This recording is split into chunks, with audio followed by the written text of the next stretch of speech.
Today I'm going to show you how you two can freeze, shatter, and ignite everything in sight. So you can take rooms full of ads and reduce them to nothing but a puddle on the floor. My name is D2Nova, and if you like the sound of that, then you are going to love this build. While it plays well in any level of content, I put it to the test in the weekly Grandmaster Nightfall, the PsyOps Battleground Cosmodrome, to show just how strong it is. And spoiler alert, it cooks. This Stasis Warlock build is centered around one of my favorite exotic bows in the game, the Hierarchy of Needs. This bow is ridiculously underrated and synergizes extremely well with our seasonal artifact mods. Its exotic perk, Guidance Ring, allows precision hits or final blows to grant charges of the Guidance Ring buff, with precision final blows granting 2 charges. Upon gathering 6 charges, firing from the hip will spawn a Guidance Ring, which essentially gives our bow aimbot and increases its damage the longer the arrow travels. The Catalyst then gives us increased draw time and reload speed when firing through this ring, allowing for maximum arrow spam. Our artifact mods are very important to this build, so make sure you run the following: Torch, Rays of Precision, Hail of Storm, Pillar of Ice, Flint Striker, and Kindling Trigger. I'm not going to list the descriptions of all of these in the interest of keeping this video short, but I will cover their functionality a bit more in the gameplay loop portion of the video. I will, however, highlight the fact that the Pillar of Ice artifact mod spawns a Stasis Crystal upon defeating a frozen target. Keep that in mind, as it will be important later. For our super, we only have one option, Winter's Wrath. But stick around, because later I'm going to show you how to make the most out of this super. I recommend Healing Rift, whatever jump and melee you want, and finally we absolutely want the Cold Snap Grenade. The reason we want the Cold Snap Grenade is because it benefits from our first aspect, Ice Flare Bolts, whose perk states, shattering a frozen target spawns seekers that track and freeze other nearby targets. Next up, we have our second aspect, Bleak Watcher, which allows us to convert our grenade into an autonomous stasis turret, which will slow and freeze any enemy in sight. These two aspects synergize extremely well, as you can spawn a stasis turret, shatter just one enemy, and watch as the Ice Flare bolts freeze everything in the vicinity.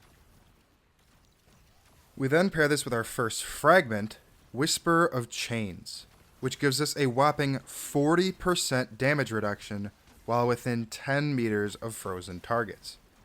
For those of you who don't know, that's the same damage reduction as Woven Mail.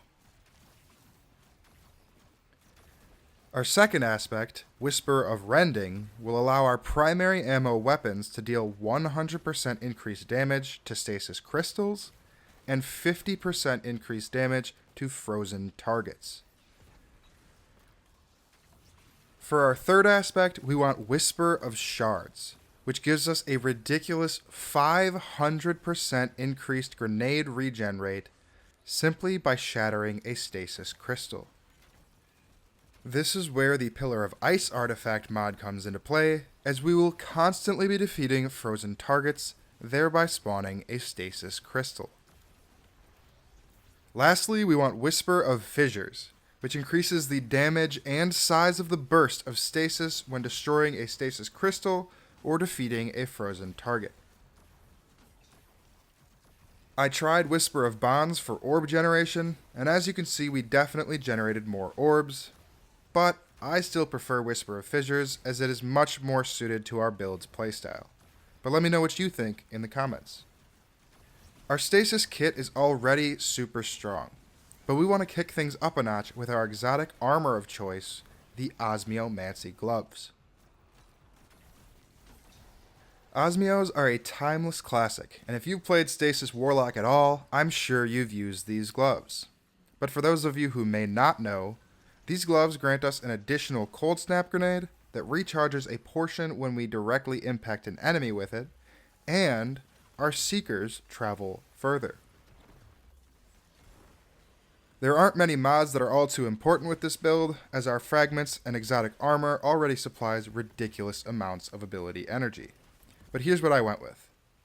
Prioritize resilience, discipline, and recovery in that order. On the helmet, run 1 solar siphon and whatever else you'd like.